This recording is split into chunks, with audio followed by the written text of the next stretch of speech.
പനി മാറിയിട്ട് ചുമ മാറാത്ത എന്താണാവോ? നീ ഇതുവരെ ഡോക്ടറെ കാണിച്ചില്ലേ? എത്ര നാളായി പറയുന്നു? ഇതിപ്പോ 2 ആഴ്ചയായില്ലേ?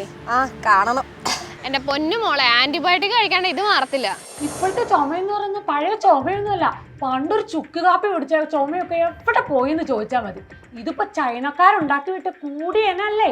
ചൈനയിൽ നിന്ന് വന്ന അജ്ഞാത വൈറസാണ് ഈ ചുമക്കൊക്കെ കാരണം എന്നാണ് നാസയിലെ സയന്റിസ്റ്റോട് പറയുന്നത്. എടേ, ഈ ചൈന വൈറസിനൊക്കെ നമ്മുടെ ആന്റിബയോട്ടിക് കേൾക്കുമോ? എന്തോന്ന് ചൈന വൈറസാ? കൗസുമാമി പറഞ്ഞല്ലോ.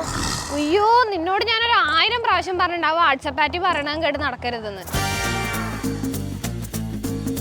അതെ, കൗസുമാമി പറയും പോലെ അല്ല കാര്യം.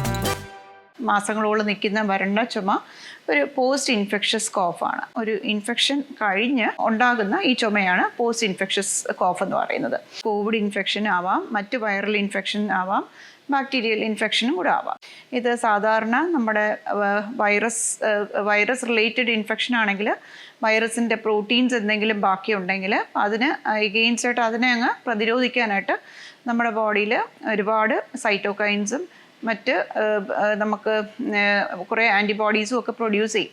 പിന്നെ മിക്കവാറും ആൾക്കാർക്കും ഒരു ശ്വാസതടസ്സവും അനുബന്ധമായിട്ട് ഉണ്ടാവുന്നതായിട്ട് നമ്മൾ കാണുന്നുണ്ട്. അപ്പോൾ ഈ ശ്വാസതടസ്സം ട്രീറ്റ് ചെയ്യാനായിട്ട് നമ്മുടെ ഇൻഹേലർ രൂപത്തിലുള്ള മരുന്നുകളും നമ്മൾ കൊടുക്കാറുണ്ട്. ക്ഷയരോഗം, ക്യാൻസർ, ബ്രോങ്കിക്കേസസ്, പല അസുഖങ്ങളും നമുക്ക് ക്രോണിക് കോഫായിട്ട് നീണ്ടു നിൽക്കുന്ന ചുമയായിട്ടാണ് പ്രസൻറ്റ് ചെയ്യുന്നത്. അപ്പം എല്ലാ ചുമയും ഈ പോസ്റ്റ് ഇൻഫെക്ഷസ് കോഫ് അല്ല.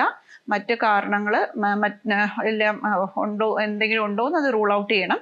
അതുകൊണ്ട് തീർച്ചയായിട്ടും നീണ്ടു നിൽക്കുന്ന ചുമ തീർച്ചയായിട്ടും ഒരു പൾമണോളജിസ്റ്റിനെ കണ്ട് അതിൻ്റെ കാര്യങ്ങൾ അറിഞ്ഞ് അതനുസരിച്ച് ട്രീറ്റ് ചെയ്ത് പോകേണ്ടതാണ്. വാട്സപ്പിലെ ഫോർവേഡ് മെസ്സേജുകൾ വിശ്വസിച്ച് സ്വയം ചികിത്സയരുത്. വൈദ്യസഹായം തേടാൻ ശ്രദ്ധിക്കാം.